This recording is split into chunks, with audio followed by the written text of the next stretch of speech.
¿Por qué me enfoco tanto en el miedo, brother? Porque precisamente, no sé si ustedes se han metido a ver cuáles son los videos más populares, porque ahorita estamos hablando de argumentaciones serias, tanto desde el tomismo como desde la parte protestante con Craig y Platinga y demás, ¿no?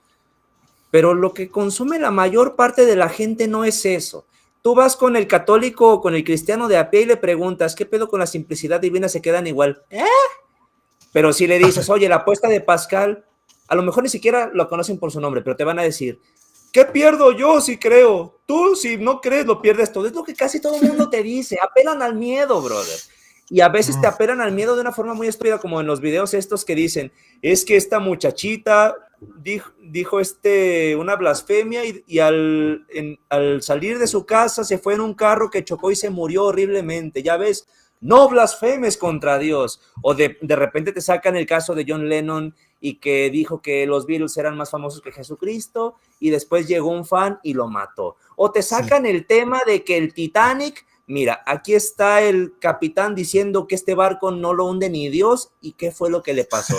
Lo que la gente entiende es miedo. Si dices algo contra Diosito te va a pasar algo. O sea, y se creen estas fake news. Pero en el momento en el que ven a un ateo de verdad diciendo estas cosas y que ven que no le pasa nada, hay una disonancia cognitiva, ¿sabes? O sea, sí o sí, ahí ves que algo no te cuadró. Entonces, yo creo pero que... ¿qué pasa en el otro mundo, Armandoski? Cuando llegues al otro mundo y llegue el juicio, ahí sí ya no puedes decir lo mismo, Armandoski. Pero ellos están hablando de consecuencias inmediatas en este mundo material. Están hablando de que en este mundo material la muchacha chocó su carro, que en este mundo material se hundió el Titanic y que en este mundo material fue un cabrón a darle un balazo a John Lennon. Entonces, sí creo que este tema del miedo es importante.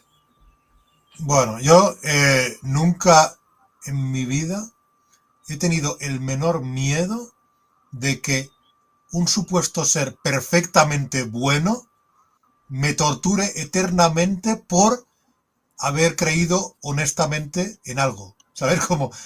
Es que la idea es tan absurda, o sea, la idea de si estás equivocado creyendo una cosa que no es correcta, un ser perfectamente bueno te va a torturar eternamente. Exacto. No lo puedo decir sin reírme ya. Es que, a ver, es que es una idea ridícula. De hecho, es absurdo. De hecho, la verdadera... Claro, es que la apuesta de Pascal... porque yo he llegado a ver versiones sofisticadas de la apuesta de Pascal, ¿no? Porque, claro, evidentemente, el problema de la apuesta de Pascal también lo tienen los cristianos. Dicen, no, yo no pierdo nada. Bueno, a ver, según su manera de pensar, si el Dios que existe es el del Islam, pues serán condenados por no haber creído en el Dios del Islam, que aunque tenga un origen común, porque claro, ya sabemos que el Dios abrahámico es el mismo, ¿no? Que es el de... Da igual, pero es pero implica unas creencias diferentes. Por lo tanto, el cristiano será condenado, ¿no? Porque, o por lo menos habrá tenido la creencia que es falsa. Y no sé, y si no es el del Islam, pues da igual, si cualquier otra cosmogonía que no sea la cristiana, o incluso... ¿Qué tal que te mueres, llegas y es el panteón hindú? Claro, también. Dioses verdaderos. O incluso dentro del cristianismo, a ver, durante siglos los católicos decían que los protestantes estaban condenados al infierno. O sea, incluso dentro del cristianismo, si no es la denominación correcta, la has cagado. Entonces, que me venga cualquiera de estos cristianos de alguna denominación correcta a decir, claro, es que yo estoy apostando a lo seguro, porque si yo tengo... No, tú tampoco. Desde tu propia lógica, tú también, si has fallado, vas a ser condenado. Dice, bueno, ya, pero es que tú seguro, me dicen, pero tú seguro, porque como no crees en ninguno, sea cual sea el que exista, te va a condenar. Y yo digo, no, porque si el que existe es perfectamente bueno, no tiene sentido que me condene por haber creído honestamente en algo. Es que si el que existe, de hecho, si el que existe perfectamente bueno será como el del vídeo que he mencionado de Dark Matter. O sea, estará más ofendido porque de forma deshonesta tú te hayas arrastrado ante una idea por miedo y por motivos egoístas para salvar el culo ante una idea de lo que tú crees que es el Dios que te va a beneficiar a ti. Eso sería más ofensivo que alguien de manera honesta haya mantenido una incredulidad respecto a su existencia. Entonces, claro, ese Dios del vídeo que menciono, de Dark Matter, tiene ante él a un ateo, a una musulmana y a un cristiano. Y con el que se comporta bien es con el ateo, porque dice, bueno, tú simplemente pensabas honestamente que yo no existía. Sin embargo, vosotros dos me estabais adjudicando cosas terribles y estabais haciendo cosas terribles en mi nombre. El ateo no estaba haciendo nada en mi nombre y además era un caso de era un caso de un ateo que era buena persona. Lo digo porque es verdad que hay ateos que son malas personas también. Hay ateos que son malas personas. Ese era un caso de un ateo que es buena persona. No estaba haciendo nada en mi nombre porque honestamente pensaba que no existía. Entonces no tengo nada contra él. Simplemente, claro, no tenía información de que yo existiera, no le convencía nada, ningún argumento de que yo existiera, pues pensaba que no existía. Sin embargo, el cristiano y la musulmana no solo, o sea, me adjudicaban una serie de hechos terribles y hacían cosas terribles y condenaban a personas en base a, o sea, en mi nombre, a personas a que no pudieran vivir felizmente, por ejemplo, a personas homosexuales, por ejemplo, a personas que tenían una creencia distinta, las estaban condenando, les estaban llamando inmorales en mi nombre. O sea, estaba más enfadado con ellos que con el ateo, evidentemente. Y es que imagina un caso, o sea, y a mucha gente les pasa, o sea, imagínate que tú llegas buscando a Dios, ¿no? Porque estás pasando por un momento muy difícil, caes en una secta, caes en un grupo coercitivo donde te están maltratando, te están explotando, están abusando de ti, y tú, a causa de eso, dejas de creer, te vuelves ateo, y ahora imagínate un Dios que te castigue porque dejaste de creer, porque recibiste abusos, extorsiones, explotación, etcétera, ¿no? O sea, imagínate qué clase de Dios sería un Dios así. Sí. De hecho, hay una cosa... Solo un momento, hay un comentario que quiero aclarar un punto, porque Teísta desde la razón pone, ¿y por qué sería por miedo? Entiendo la postura de Aris, pero no sé si Enrique cree, por ejemplo, o sea, menciona a Enrique, dice, no sé si cree en el cristianismo por miedo. A ver, no, yo no digo que todos los creyentes... Yo no digo que todos los creyentes crean por miedo, ¿eh?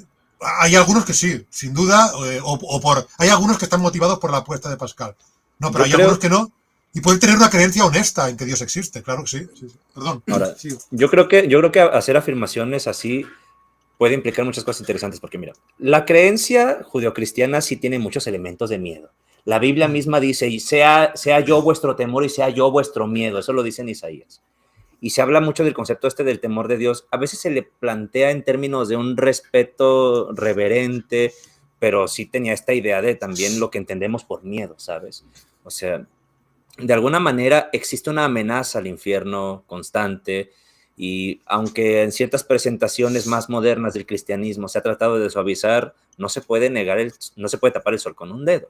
Ahora, yo no sé si en la historia de vida de Enrique, porque pues tendríamos que platicar con él y él, si de alguna manera se siente en confianza de sincerarse, si le hacemos ciertas preguntas, puede que nos abra un poco más un panorama así como en una dimensión así más personal.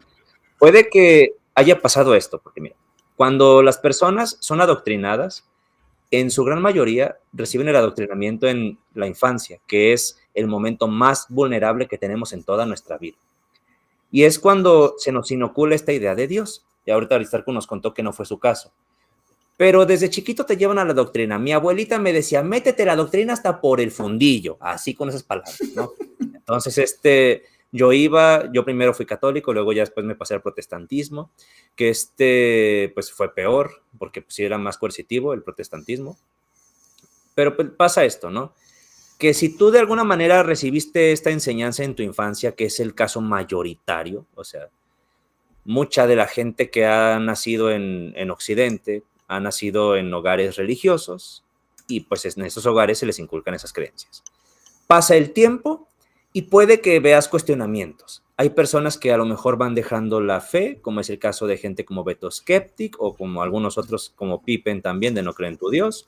Pero hay casos también de personas que siguen adelante con su creencia y aprenden ahora sí los argumentos que sí pueden empezar con algo tan pedorro como la apuesta de Pascal, pero luego pueden empezar que si con el diseño inteligente, que si con el ajuste fino, que el calam, que el no, mira, pero espera, déjate, te interrumpo tantito, Armando, es que creo que aquí ya te callaron y ya te ridiculizaron, porque aquí Josbel nos cita Apocalipsis 21:8, los incrédulos tendrán su parte en el lago de fuego. Sí. Sí, creo que ya con eso ya no tendremos, Armandowski, no podemos.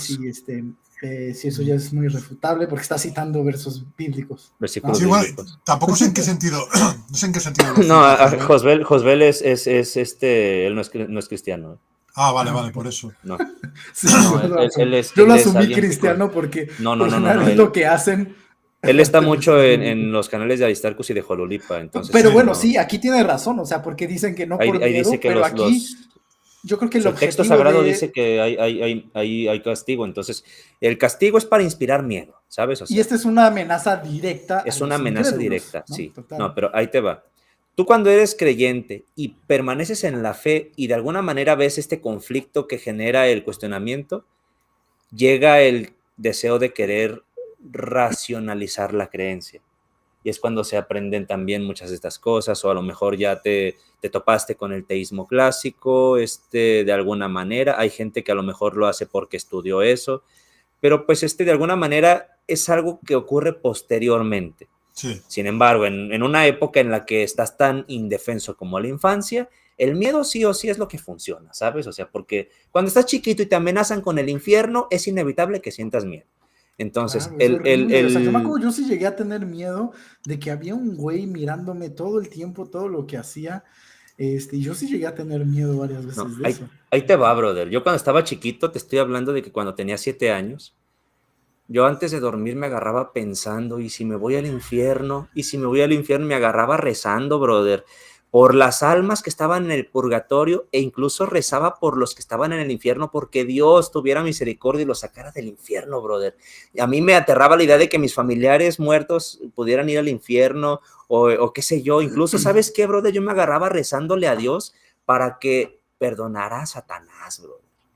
Para que perdonara a Satanás. Tú sí te vas a ir al cielo, o sea, si alguien tiene que irse al cielo, ese eres tú, Armandowski. Y ahora, hablando un poquito del miedo, a mí me gustaría decir que mucha gente a lo mejor no le tiene miedo como tal a un castigo de Dios y sí cree genuinamente en Dios sin tenerle miedo al personaje como tal, pero hay mucha gente que sí le tiene miedo a la idea de regresar a la condición material en la que se encontraba antes de creer en Dios.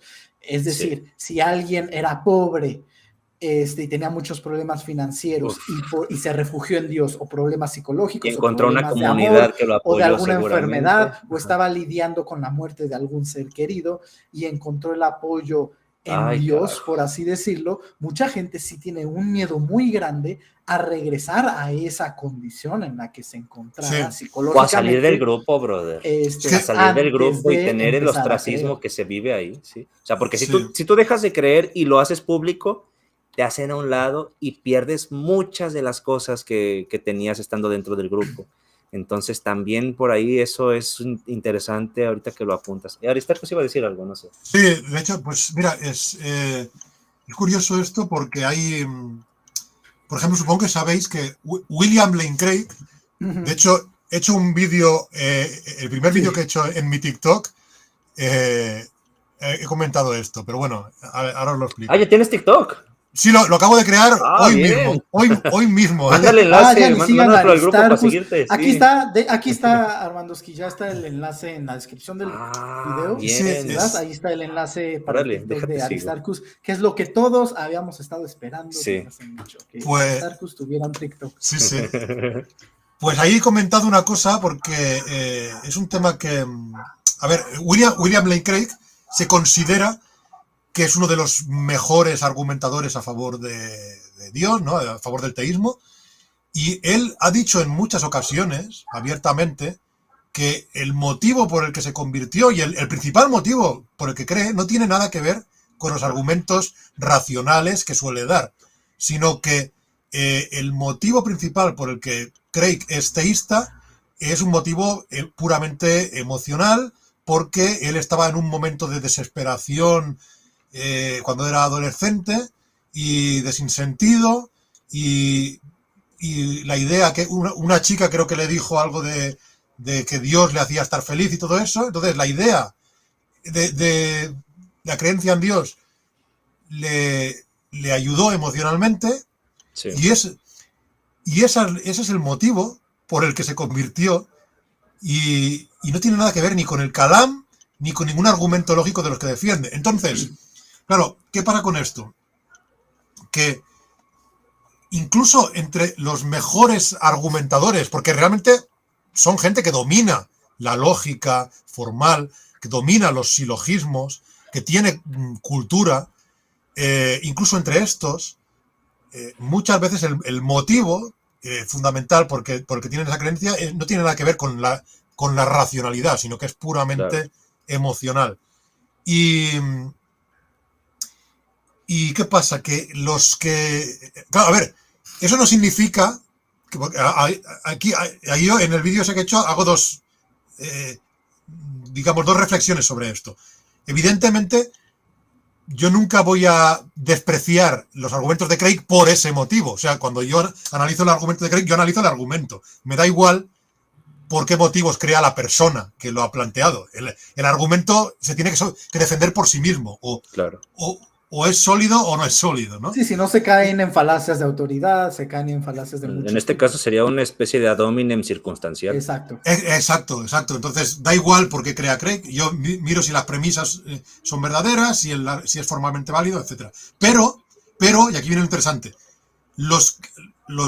hay muchos teístas que siguen o sea, que citan a Craig sin entenderlo, igual que hay muchos teístas que no entienden a Jonathan Ramos, o que no entienden a muchos de estos, ¿no? Y que simplemente lo citan como una autoridad, porque diciendo, mira, es que si alguien tan racional, o alguien que es un doctor en filosofía y que tiene tanta reputación y todo esto, y ha escrito tantos libros, bueno, si alguien así es creyente, pues será que hay motivos racionales muy buenos para ser creyente, ¿no? Y yo digo, no, porque el motivo por el que es creyente no tiene nada que ver con las razones, con los argumentos racionales. O sea, no, otra cosa es que cuando yo analizo los argumentos de Craig, voy al análisis del argumento. Pero cuando me dicen, hombre, es posible que Dios exista porque alguien tan inteligente como Craig ha llegado a esa conclusión racionalmente. No ha llegado racionalmente a esa conclusión. No ha llegado racionalmente. Y él mismo lo dice. Entonces, los argumentos de Craig son construcciones a posteriori para justificar una creencia emocional. O sea, son argumentos construidos para defender lo que ya creía por motivos emocionales. Y no digo esto para acusarle de nada, es que él mismo ha dicho eso directamente. O sea, él dice que la razón la utiliza para defender un cristianismo en el que ya cree sin los argumentos. De hecho, él lo ha dicho así, sí, perdón. Hay un video en el que le preguntan cómo reaccionaría él si en algún momento la evidencia contradice el cristianismo. Sí. Entonces, él dice que si eso llegara a pasar, él entonces asumiría que básicamente él es incapaz de demostrar que el cristianismo es verdadero, y no es que el cristianismo esté mal, solamente yo soy el incompetente, ¿no? Pero no puedo ir en contra del testimonio del Espíritu Santo en mi corazón. Aunque toda la evidencia fuera en contra, el testimonio del Espíritu Santo en mi corazón hace autoevidente la verdad del cristianismo. Lo mismo que dijo Armando Alducin. Ahorita que sigue comentando aquí el señor de Armando Alducin, bueno, lo dijo William Lane Craig también. Y eso, pues ya te deja ver que realmente no es que esté dispuesto a negociar en ese sentido algo que él previamente ya determinó que es verdad, muy aparte de lo que digan las evidencias. Y nuevamente aquí se ve evidenciado el gran problema que veo en la apologética. Se partió desde la conclusión. Como dice Aristarcus, hay que ver los argumentos en sí mismos, porque la verdad, la validez de algo que se dice se sostiene sobre su propio mérito, independientemente de quién la esté diciendo. Esto sí lo tenemos que tener claro. Pero no podemos dejar de vista esta otra realidad, que es que a veces las personas no es que quieran ir a la realidad y ver qué es la realidad. No quieren ir realmente a ver qué es lo que dice la evidencia. Esto se llama posverdad. Yo realmente no estoy interesado en conocer. Yo estoy interesado en la emoción que a mí me produce mi creencia. Y Sí. este es un tema que está muy presente ahí.